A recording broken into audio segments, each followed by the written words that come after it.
Greetings and Happy New Year. Happy 2020. Oh, I sound like Barbara Walters when I say that, 2020. This is my first video of the year, and I'm really excited to be here. I've got kind of a plan. I don't know how long it's going to last, but I have kind of a plan how I can be a little more present here on YouTube. I spent pretty much all my spare time in the last month or so. Anytime I had spare time, I was trying to catch up on some other people's videos. And I'm so behind watching, and I haven't been commenting, and I apologize because I haven't been watching, and I really just don't comment much because it takes me too much time. My hands are usually busy to type. But anyway, I've been watching, and I'm very inspired by the regularity that some of you are able to post. And I know, and thank you very much for the kind words from subscribers who have said to me, it doesn't matter if it's on a schedule or regular or once in a while, we just want to hear from you whenever. I really appreciate that. I think it's for me that I really want to give a little bit of, exercise a little bit of control over myself and try to be a little bit regular, because I really do enjoy making the videos. I'm not going away. I know a lot of people are going away. I'm not going away. It's going to take a little more than that to get rid of me. Anyway, I want to start something. Try to start, I know I have this division among my subscribers, among people, for the most part. I have tarot people and non-tarot people. Some people, a lot of them are a little mix of both, like I'm a little mix of both. I can't watch just tarot videos, and I can't watch just what some people would say witchy videos, because I really am involved in the tarot. I love it. So I'm going to try to do the best of both worlds, and I'm going to try to dedicate one day a week for tarot. And I promised in the past, I know some of you, I think I'm talking fast because I'm excited, which I tend to do. I apologize. I'll try to slow down. I know when I used to do some of the walkthroughs with some of my new decks, my experiences like with the Wildwood Tarot and some of the other ones, that I did card by card comparisons with the Rider-Waite, and I did some tricks with those decks. A lot of you appreciated and said you'd like to see more of that kind of thing. Well, I thought this time I'm going to do it a little bit differently. I tend to, since I started my bullet journal, at least, tend to deal with one deck of cards for 1 month or 2 months, whatever the energies tell me that I should be working with that deck, and then I move on to another one. And I thought during the month, at least the first month, the initial month of the deck, I will try to do things with that deck. So that way you're going to get to know the deck and get to see how I get to know a deck in practical purposes. I'm going to do like a little reading each week for the most part, using those cards, and let you go read with me through the reading so that you can see how my mind works as I'm checking out the energies in the cards. I know I've said before that I differ from some people.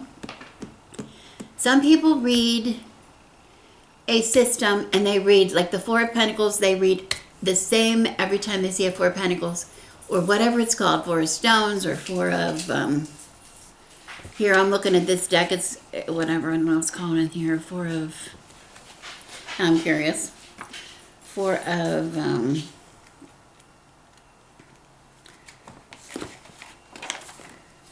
this is the deck I'm going to be talking about this, first of all, this month. The Four of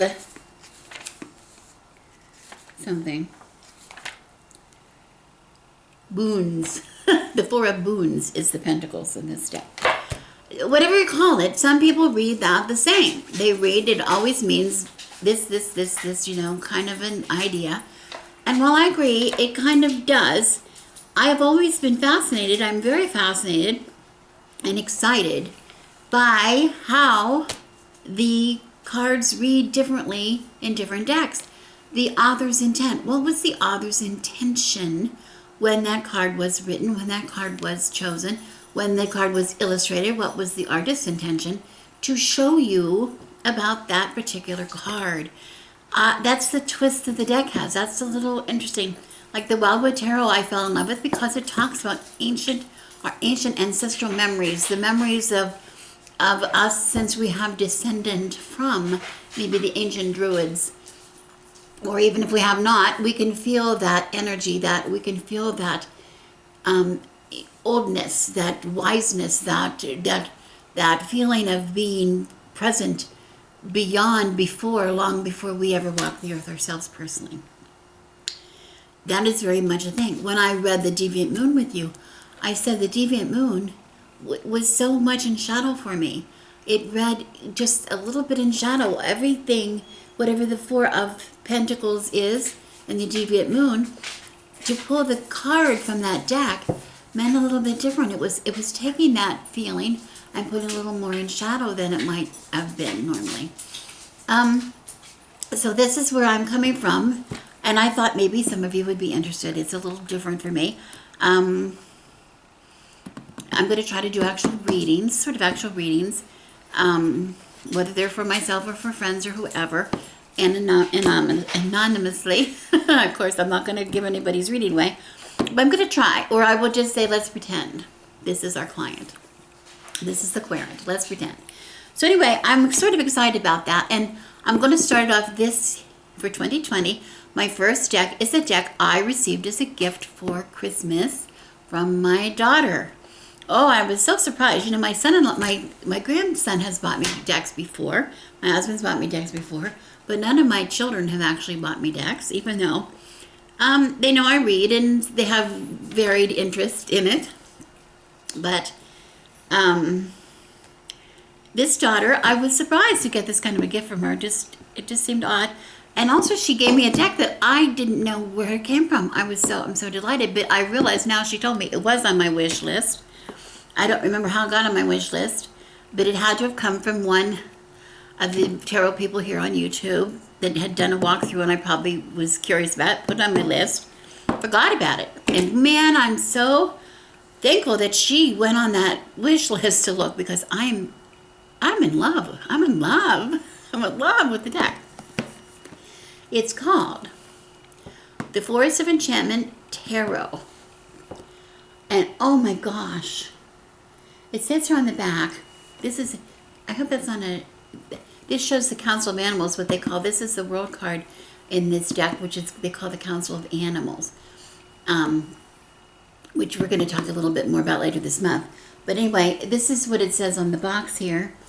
Once you step into the enchanted forest, your life and your spirit will never be the same.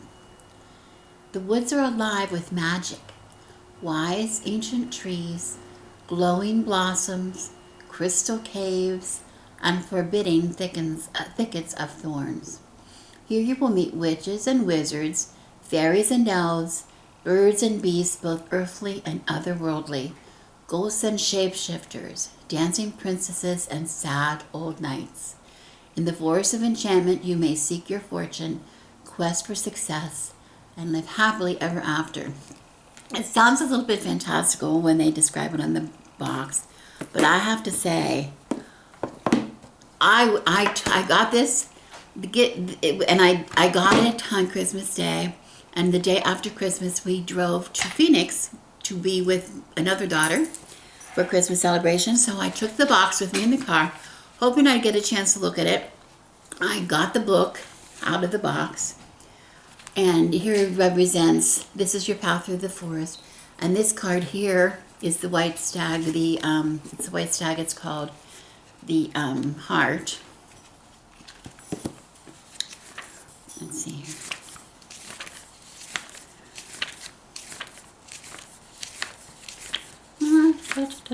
The white heart. And here's maybe a better picture of the card in the book. Beautifully illustrated. And it's beckoning you. It's like the fool maybe going on the journey, but this, instead of going to the unknown, whatever lies beyond that cliff that the Fool and the Rider-Waite is standing on. This deck is taking you into the forest. And listen to the description. At the edge of the deep forest stands an invitation to enchantment. When you see a pure white deer, you are being called to follow it, and only the foolish would ignore such a beckoning.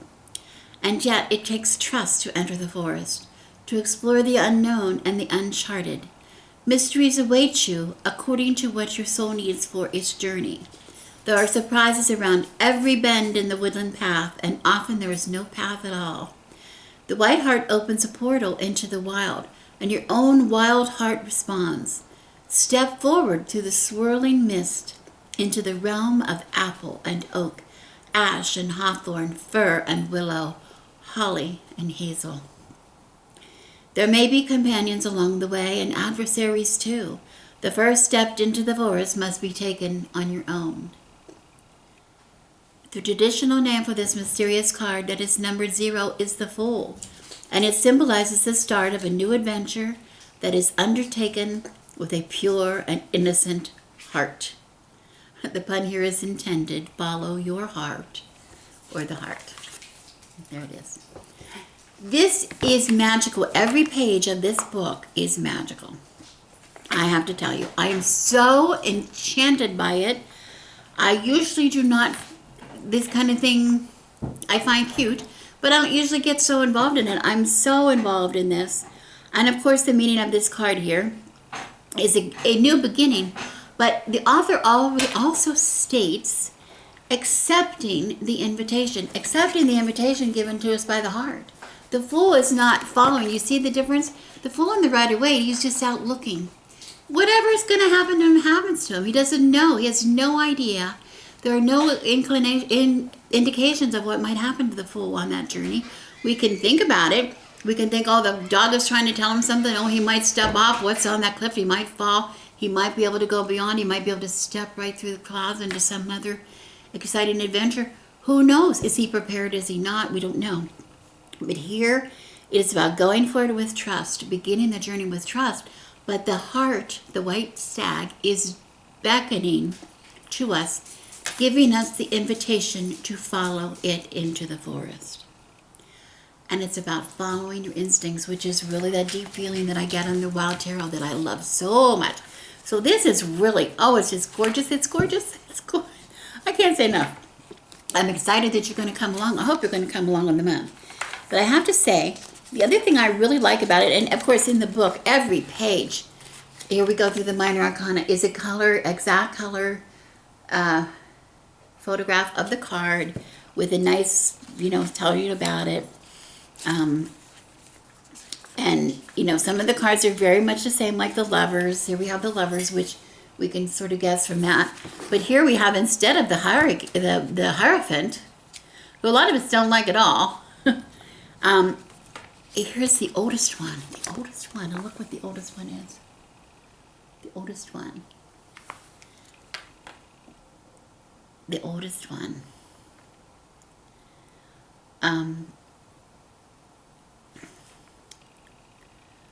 And it's the man in the tree. It's the man right inside the tree. The greenwood. The green man. The green man. Anyway, oh, it's so... Anyway, and then they have the other thing that's interesting. I like the way it's set up. The little book. The first part of the book is the Major Arcana. The second part, and the first part in the Major Arcana is titled... I'm kind of jumping all over the place because I'm really excited. The Forest Journey. It is about the journey through the forest, right? And then we get to the Forest Tales, which is the minor arcana. The Forest Tales. And it says, take the adventure, heed the call. Now, ere the irrevocable moment passes, 'tis but a banging of the door behind you. A blithesome step forward, and you are out of the old life and into the new. It's divided up, and the book is divided up by, some of them do, a lot of books do it this way, and I like it. The aces together, first talks about the aces, then talks about the twos, talks about the threes, etc. And instead of the normal,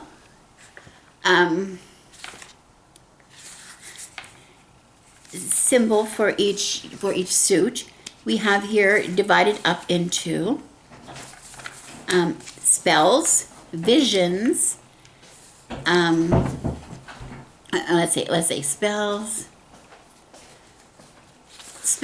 visions, challenges, and boons, which I find sort of interesting. And each card then, it compares before it gets into each card's description in the Minor Arcana. It will say something like let's go to, let's just take one. Well, my card today was the Four of Visions, which in the Rider-Waite would be the Four of Cups, which is the board boy, right? And it's still kind of the same thing, the fours. But before I got into the card here, I want to say the fours, the description for the fours starts out, I don't know if you can see. Okay, and it says, the twos and threes move you forward along your forest journey. The fours halt your progress. And this is not always a bad thing. Creative action and working through conflicts both benefit from taking a break. A break in joy or generosity, on the other hand, can bring your progress to a dead stop. The Four of Spells says, take time to celebrate. The Four of Visions say, don't be a stick in the mud. The Four of Challenges say, rest and soothe your spirit. And the Four of Boons says, greed stops the flow of abundance. Okay? So you compare right away the difference in the four of each of the suits, which was very handy to have right there in one place. And then, of course, when we get into the Four of Visions, here it is in the book. You can see the picture, same thing as the card. Same thing as the card. It says in here, yes, it is about the being bored and being disenchanted maybe in life, dissatisfied. But it says, have you forgotten where you left your bliss?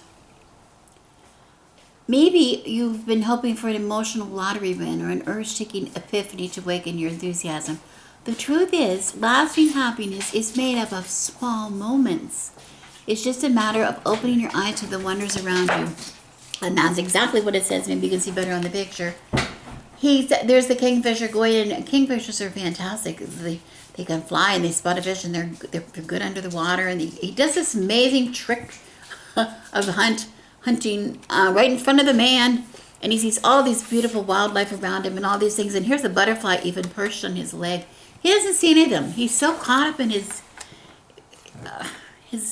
dissatisfaction, his cynicism, that he doesn't see the beautiful things around him. It's a really good stop, right? The fours halt your progress. And in this case, the Four of Visions is saying, it's not about just being bored. It's about what you need, what you need to do to get out of the boredom. Pay attention to what's around you. Look around you at the little things. I've said it before, the little things are some of the most important things in life. The big things, we look at the major and kind of think that's the big thing, but the little things are what makes us happy or not happy. It's the little stuff of life. People that are not happy find fault in everything they see all day long. People that are happy, notice the birds singing. Notice the first crocus pointing up out of the snow. Notice the aroma of somebody, I can go out when I go outside. I can smell somebody's using a fireplace. I can smell it. It smells so good. That's what makes us happy. It's the little things. So I really like the deck. I'm excited to do it. I don't want to talk on it. I do want to take a few minutes because I want to say in the back of the book, which I don't always follow these, but I'm going to try a little bit better with some of them. After we get to the very last card, it has in the back, which most of these books do, at least to an extent, it has some sample spreads. And here there's one thing I want to say, which I won't do for you because it's really simplistic, but you can do this with any deck. But it's really fun for this deck because we're talking about, remember, entering the forest. How a lot of us have the habit of taking one card per day and just getting to know the card and what does this have to mean? How is this significant for me today? How is this significant for me today? In this book, it recommends, yes, you can do that, but maybe it would be better to pull two cards. And the two cards, it's particularly good when there's a challenge. You have some kind of a challenging day in front of you or some kind of a situation which you're a little not sure of. That you look at these two cards together, and the first card would represent, who am I as I enter the forest today? Who am I entering the forest? Right before I get ready for this challenge, who am I? And the card's going to tell us something about your frame of mind or your situation there. And finally, the other card is, who will I be when I emerge? I find that so interesting. Who am I before I enter the forest? And who will I be when I emerge? I'm going to start doing that some of my days and tell you how that works for me. But that seems really cool. That seems very cool. But the one I want to look at today, just real quick, is another kind of a spread. It's in here. It's called Breadcrumbs and Moonstones. And of course, this has to do with the story of Hansel and Gretel and how, they didn't want to get lost, so they left breadcrumbs in the forest. And we know how that helped because the birds ate, right? The birds ate their breadcrumbs. But dropping moonstones in the forest to mark where you have come from will help you find your way back, because the moonstones will shine under the moonlight. Okay? Nobody's going to come and eat your moonstone. Of course, if my golden retrievers were in that forest, they would definitely try, because they love little stones. But anyway, this is a really neat thing, and I'm going to just do this. Let's try this. So I'm going to turn the camera around and try this real quick to see how this works for us. But it talks about, dividing the deck up into two. Half of it, dealing out the whole deck like you do for war. One card, your card, my card, your card. And we're going to end up with two piles, and we're going to use those. One of those stacks is going to be the breadcrumbs, and one of the stacks is going to be the moonstones. And then we're going to see what we do with it. So I'm going to stop right now, turn the camera around, and deal those cards out into two stacks, and then we'll do a little quick reading, see what we get. Stay tuned. Okay, I have just dealt out the cards, just like we do if we're going to be playing War. If any of you remember War. Into two piles of 39 cards each. The pile on the left is going to represent the breadcrumbs, or things the things we want to avoid, or actions we do not want to take, those kind of things that will not help the situation. And on the right, we have the pile of cards which represents the moonstones. Actions we do want to take, or things that might help the situation, or something like that. So what I'm going to do is, I've got the book here in front of me. I'm going to turn my cards two at a time, and we're going to compare the cards. Okay, so we're thinking about this situation. In my situation, let's just say I'm thinking about maybe an issue in my own life where I'm sort of at the crossroads of what I want to do in my life. I feel like I've been out of control. A lot of demands being put on me by outside influences, groups of people, organizations, whatever, groups of friends, family, they have let me feel that I'm not in control of my situation. I get into positions, I'm always saying yes, I'm always over doing, and then I'm not happy. I'm not happy because I don't get to enjoy things because I am just too stressed. I have too many things on my plate. So we're going to just take two cards at a time. I'm going to turn them over, and I'm going to show you, I don't know how well you can see it, but we're going to turn these over, and I'm going to show you in my book. The first two cards. Now, before I get started, it recommends that we go through maybe a minimum of a trail. This would be the trail, dropping breadcrumbs or moonstones, of at least 3 cards on each side. So I have 39 here on each side. I'm not going to go through 39. But the idea is you're supposed to, use in your head what feels good. When you seem to get a clear picture of something that will help your situation, clarify your situation, as according to like your actions you want to take, or things you want to avoid, or whatever, then you just stop. It's all up to you. So we'll see how we go. The first two cards that I chose were the Fairy Wind, number 7, versus the Seeker of Challenges. Okay, the Fairy Wind 7 is, I'm going to look this in the book. I want to show you the picture here.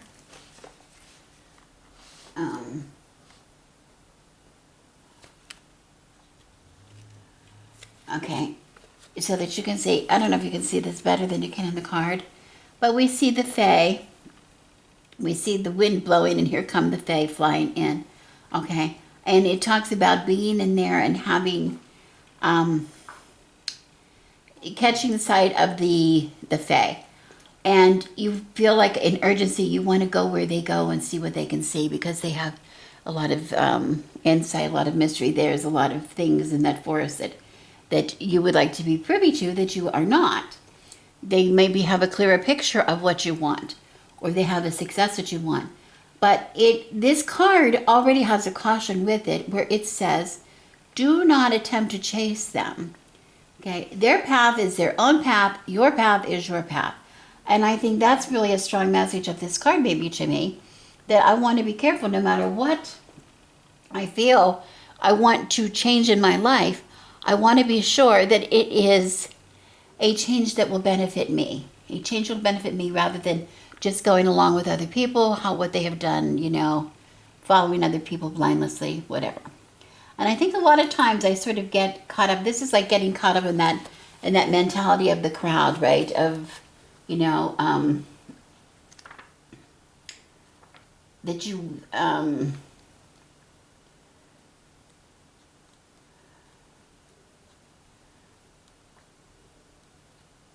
what do I want to say? Following the group mentality. Okay, everybody's doing it. And like, if I want to just look at something like the SCA for myself, it's like a thing of pride when you can say how many things you're involved in, or how many jobs you have, or how many, oh, I can't believe I signed up to do another event, or, that people wear those as like badges of pride. And what it is kind of, in a lot of ways, it's excuses to not do other things. We're playing games rather than maybe taking care of our homes or seeing responsibilities of our jobs. A lot of people get so caught up into it. And I think I'm feeling that repercussion right now that I think I'm feeling after 20 some years, maybe that I've neglected some of my other things in my life because of it. So maybe there's that feeling that is it time to go on a different path? We're not sure. The Seeker of Challenges over here, we see a knight in a standing steadfast with his sword. And this card talks about how he stands immovable. And I want to say, to put this in reference so that you can understand it perhaps, the Seeker of Challenges would be the equivalent of the Knight of Swords in the Rider-Waite. And we see the difference right away. The Knight of Swords is running swiftly on the horse. That's the card I always caution about running with scissors, that we don't want to, act too quickly. Well, in this case, he's standing strong. He's standing in a position of challenge, like he's challenging anybody who might want to seek to cross his path. He's challenging them to, that he's immovable. He's immovable. He will not be moved. He will not be moved. And I think that's what this is. Maybe if I want to compare these two cards, I want to say the Fairy Wind is about being caught up in the movement, being caught up in moving, and being tempted to go along with the flow, where this Seeker of Challenges is tempted to stand firm in my own conviction, what I feel. And I think I've been doing that in the last couple of months. I've been declining invitations. I've been, not going to things that I might have normally been going to. I'm just trying to take care of myself, and take care of my family, and take care of my home right now. Spend some time with my dogs. I've left them behind on enough days. Right now they're gonna have my full attention. So, and I'm standing strong, and I feel pressure from people to come along, come to the event. Let's get together. Let's, and while yes, in time we will. Right now, it is important for me to stand strong, not to be moved. So maybe I can see those two things in the cards. I'm not sure, but that's just an idea. Then we go along, we turn 2 more. We think we want to find out some more information. I have the Child of Challenges and the Child of Visions.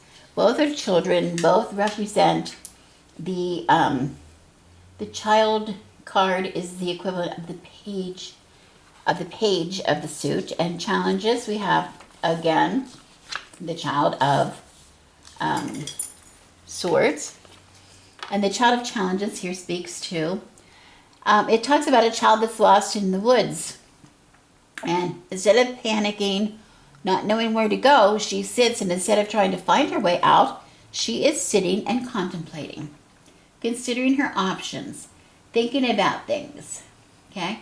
Mentally trying to retrace her steps, where she got to, how she got to where she is now. She's doing it all in her head, okay? Whereas the Child of Visions, okay, there was the Child of Challenges. Now let's look at the Child of Visions. Whereas the Child of Visions, rather than doing it in her head and trying to see it, she's running freely. Do you see that? She's running freely. She too she's been abandoned. She's not lost, and she should be really scared and everything, but she's not. She's running. It's delight. She sees, she trusts that things are going to work out for her. She uses, she does have tears, but she knows that they're going to pass. And just like the raindrops that are falling, at the end of the time, the raindrops will fall. They will eventually stop. Just like a summer storm is very quick, it talks about.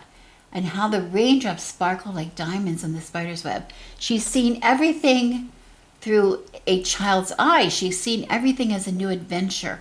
So in this case, rather than contemplating maybe the old and how did I ever get here? And oh my God, I can't believe I've let myself get to this place in my life that I'm so over. How did I get here? What should I do to get out of it? Sitting and trying to figure out. This is encouraging me to just move forward with what I feel best.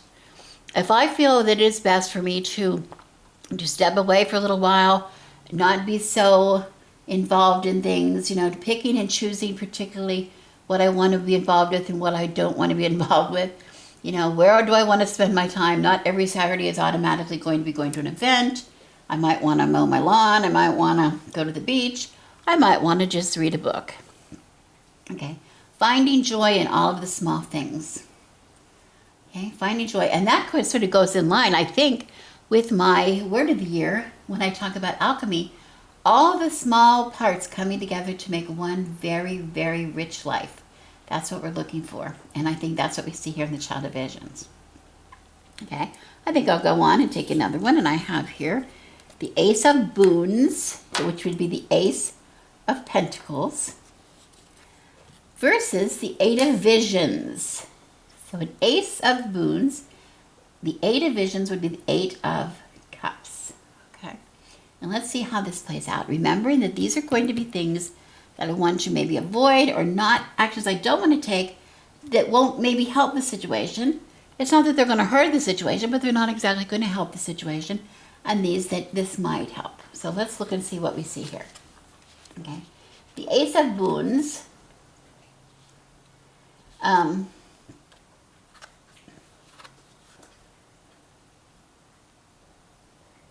The aces in this deck, I want to say first, I'll talk about each ace offers a magical ally or some kind of a tool that will help you through the journey. Okay. One of the suits offers a staff, one offers a gazing pole, another a silver arrow, and finally a healing ring. And that is what is given here. And you can see, if I look at the Ace of Boons, it is the toad. If I can find it. Hope this isn't awkward with the book. I just thought it might be easier for you to see the bigger picture. There's the Ace of Boons. It's a toad with the toadstone. He's offering this ring. It's his gift. It's a toadstone ring, okay, which is a all-purpose antidote. It changes colors in any kind of poison. It can handle any kind of an antidote for any poison. It also protects against curses and any kind of magic. So it's a really handy tool. Now, here we see the Eight of Visions. Let's just compare these cards first to see. The Eight of Visions, here we see Under the weeping willow runs a sluggish, vaporous stream where ghostly wraiths, whatever, of women who died for love drift in a mesmeric dance. Each is in her own world of sadness and self-pity. They're not helping each other. It talks about being depressed, being disenchanted with life, and it talks about grief. Okay? But what this card is saying is, while that is dangerous, depression is dangerous, excessive grief is much healthier than quietly retreating into a world that denies all joy as well. It is hard to begin again when your spirits are low and not surrounding yourself with pessimistic companions, seeking guidance from others who have found their way. Okay, let's look at that in a minute. That's a little bit trickier, love. We want to say, what could be maybe holding us back with this, and what could be helping us forward with this card? It almost seems like they should be backwards, so it should be the other way around. But that's not the way tarot spreads work. We have to go with what we're given. And we have the Ace of Boons in the position of, it sort of deals with luck. If this is something given to us, this toadstone ring is something that is given to us by the toad, it's kind of dependent on luck, isn't it? It's kind of dependent on, well, I hope this works out. It's like a cure-all, a cure for all, right? So one cure cures all. Where in the visions, Eight of Visions, it's talking about getting out of the muck of pessimism. And perhaps, rather than, this is sort of a still, Ace of Boons, yeah, I'm going to wear the ring and think it's going to take care of what's around me. This is talking about changing your way, maybe moving away from what's around you. And maybe it is the people that I'm around, the situations that I'm around, that are leading me to neglect my life, things that are important to me. Maybe it's not the thing itself, maybe it's not the activity itself, maybe it's the people involved in the activity. And, the more I think about that, it's not that the people are wrong, there's anything wrong with the people, but it's an escape for people. People do this, and this, the SCA is a really pretend society where everybody pretends to be somebody they're not, and there's a hierarchy within the society which works for a lot of people, and for other people it doesn't work at all. It's rather harmful and hurtful to people if you're not in the hierarchy, and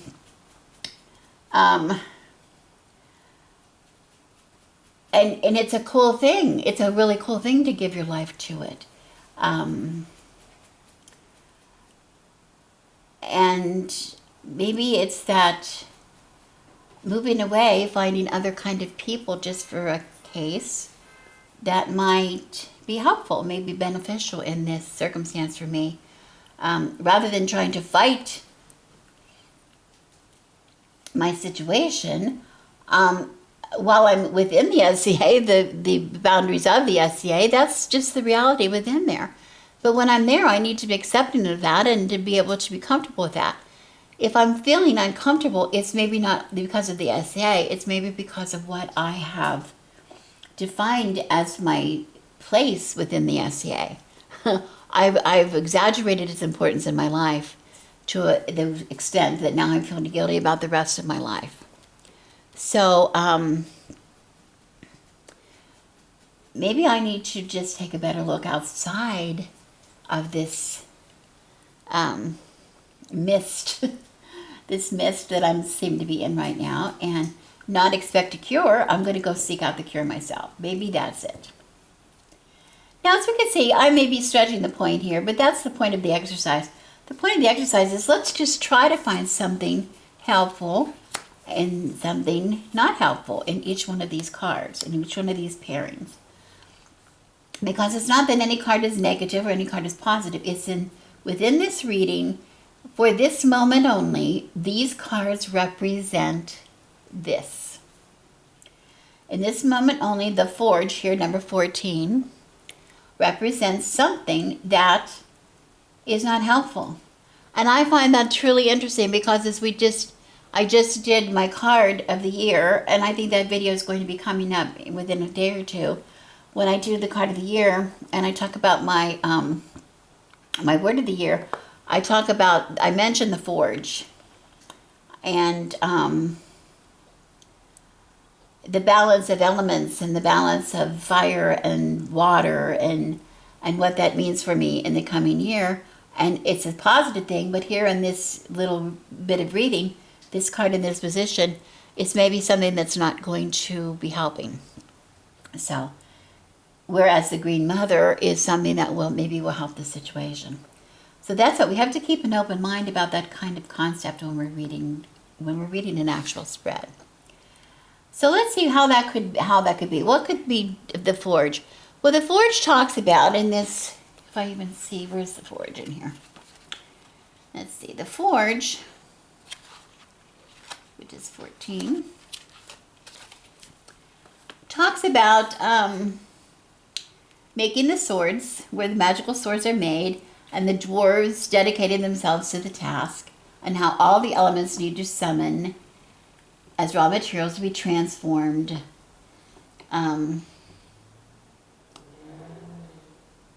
And how it represents that blending of elements to achieve balance, and how we're getting the balance from that blending, and how when we combine elements of opposites such as fire, it uses the example of fire and water, meaning we stress with fire. We stress the blade with fire, and then we bless it with the water, which cools it, and then if those two together give it the strength that is required for it to be a great weapon. And but the card also talks about in here of enduring suffering, this combination of stressing and blessing, of going through the lows and the highs, the fires and the soothing, the burning and the soothing, let's say, in life, is what causes us to be strong. But it is that endurance of the suffering which produces the strength, okay? And here, the Green Mother, let's see if we can find the Green Mother. Here we go. The Green Mother embodies what is an earthly support of healing, the matronly emotions, the feminine attributes of healing, fertility, motherhood, feminine power, unconditional love, those things being healing, okay? Creating what we are through those kind of nurturing things rather than this stress, love. And I find that interesting if I'm going to talk about this system, this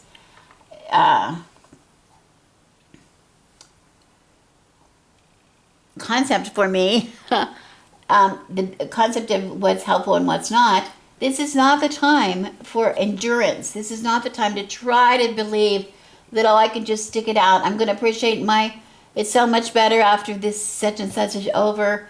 I got to put in my time, and that such and such will be over, and then I'll have time to rest. That kind of a mentality is not helpful to me at all this time. What is helpful is taking time away, doing some self-love, doing some comforting, pulling myself away from the stress and back into nature, back into, as you see the Green Mother, teaching the child, about the earthly delights. Let's look at those small things again. Let's look at how cool it is to be on a Saturday morning and to wake up and not get dressed and run out the door to some event, but just to hang out in the garden with the dogs or watch the chickens looking for some kind of a new treat, or those kind of things, or just going to the beach and enjoying the wonder of the beach for change, instead of putting on a Kurt Hardy and going once again into the 14th century. And the work, it's a lot of work. So anyway, that could be that. We might see it that way. Let's just maybe take another one or something. Maybe another one or so. I'm not sure, I'm not paying that much attention. The Nine of Boons, we have the Nine of Boons versus the Seven of Boons, and Boons again being the Pentacles. Nine of Pentacles, Seven of Pentacles, Boons. Let's see. By the 9.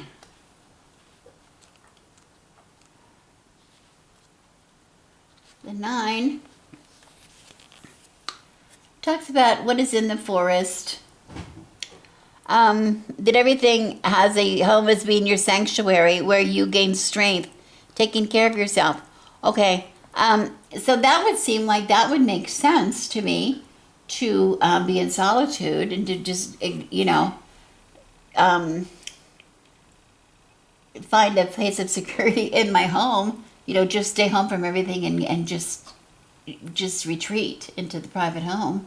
But that's not going to be helpful in this situation, according to this reading. What's really going to be reading is the Seven of Boons, not the 9. And the 7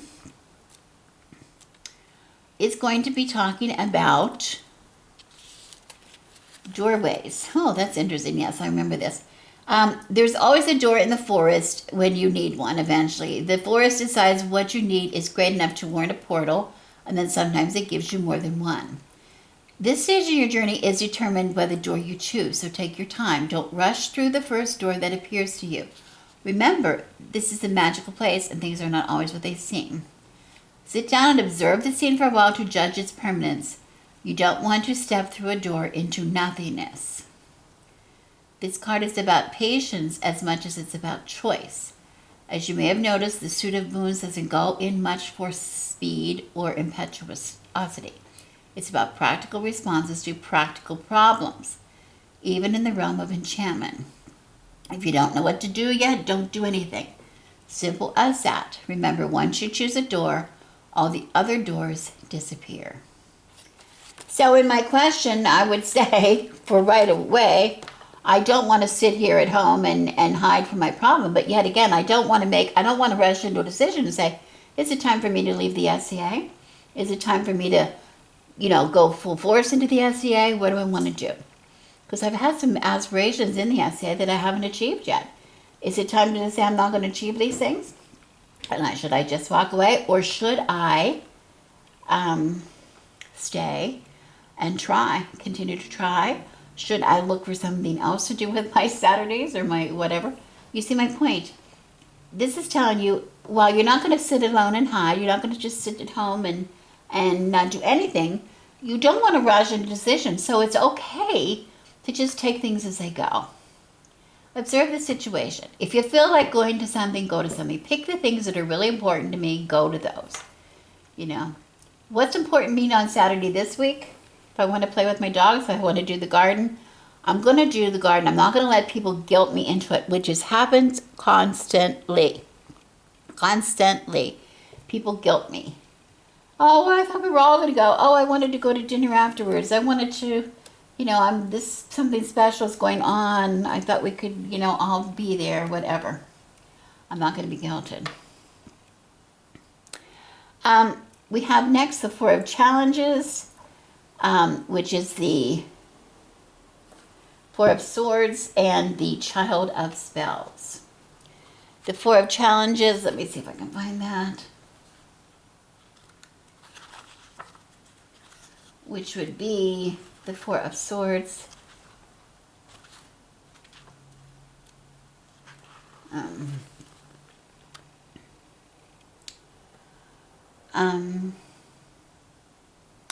Again, it's talking about a sanctuary. Determining what a sanctuary would be for you if you're in the middle of a conflict, like trying to make up your mind about something, you're in I just don't know what to do, indecision, to just get away from things. Remember, the Four of Swords is about taking that time away, resting, to recharge. Well, it's not. It's saying to me in this instance, that's not what I need to do right now. In other words, I need to do the Child of Spells. The Child of Spells is a page of Wands. The Page of Wands. Oh, and the Page of Wands is all about action. This is the child again who, I love the description of this. I don't know if you can see that. I hope you can there. I'm being very bad about holding the book up. I'm so sorry. I can't see my screen on my camera, so I'm kind of guessing at it. But anyway, the Child of Spells, it says here he's marched boldly into the forest to try out his homemade magic staff. He wants to be a wizard, but he isn't very interested in putting in the study time. In his mind, he's ready now, planting his feet firmly and focusing energy through the staff he's seen real wizards do. He attempts to magically transform a rabbit. The rabbit's not quite worried. Okay, so the point is about this card, the lesson here, it's not to pull away, it's to go out there and at least try. We're going to look at the doors. We're going to not open the doors yet. We're not going to pick a door, but we're going to at least be out and about, and we're going to, try to exercise this choice, this knowing what I'm ready to do and knowing what I'm not ready to do. Knowing what I'm willing to give up, what I'm not willing to give up. Okay? So to trust in my instincts. And I think we'll just do one more. I'm not sure how far along we are, but I want to give you a good sight of the cards, a lot of the cards anyway. Okay, we're both involved here in spells again, in wands. This is more in the wands. And it's saying the 7 of spells, we don't want to get involved in that 7 of spells. Let's see if I can see here. 7 of spells.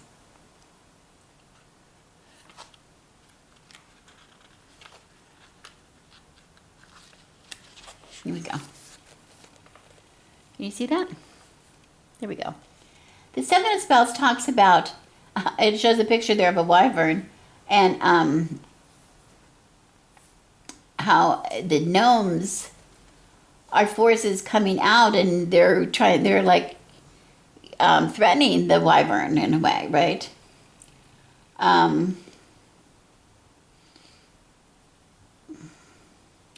But they talk about the gnomes, they're bothersome. They're lesser forces than the wyvern. They're lesser forces. They might be bothersome, but they're not really going to hurt anything. So we don't need to worry about things that are not going to, we don't want to give people more power than they actually have. I think that's why I'm going to interpret this. But the 6 of spells, which is the Moonstones, 6 of spells, yes, which is the Moonstone, is going to talk about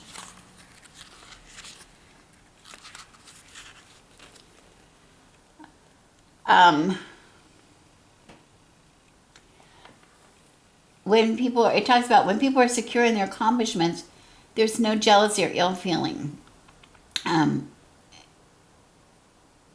To just be proud in what you do, and using others to validate you is different than using people to block you or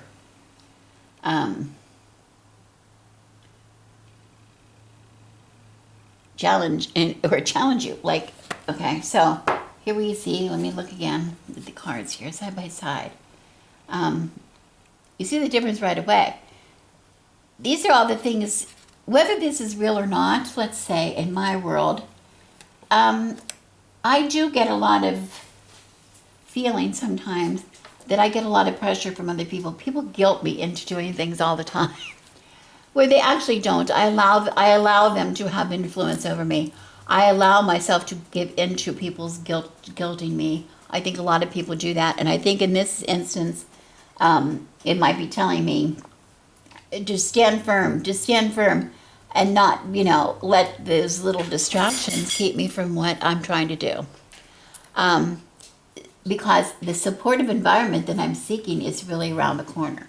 The supportive environment, when I'm shining and I feel good about myself and I'm happy and content in my life, other people around me are going to offer support. That's going to make other people feel good about me too. I don't think they feel any better about me when I'm feeling like, oh, I'm just being with you because I feel guilty. They don't want me to just be with them because I feel guilty. They want me to truly, genuinely want to be with them. Okay. So anyway, I'm just offering some, this is really not a, I mean, the reading was kind of a pretend reading. I just sort of tried to pull something at random to try to see how some of the cards might go. How might the reading go if you're going to do this kind of a reading? I really think it's a good practice to do, even if you don't have a good reading, to look at a card and say, what could be negative in this card for me? What could be positive for this card for me? Every card, remember, has both negative and positive aspects of it. Has a side where it is every card and every situation has a card that will help it or a card that will hurt it. So this is a really good exercise to just go through decks. You don't have to do as many cards as I do. You can do just a couple a day. Would be kind of fun to do. Or just do a little, 3 or 4, like they recommend a trail of 3. How many trails I did? I thought a trail of 3 was kind of meager. Trail of 3 wouldn't help you out of any situation. So I don't know how many I did. I don't know how many I did. Maybe 6 or... I think I did a trail of 7. But, it's... Oh, and I ended on a 7. That's pretty funny. But anyway, kind of a neat thing with the cards. We're going to be visiting these cards again next week in another spread. So thank you very much for watching. I love your comments.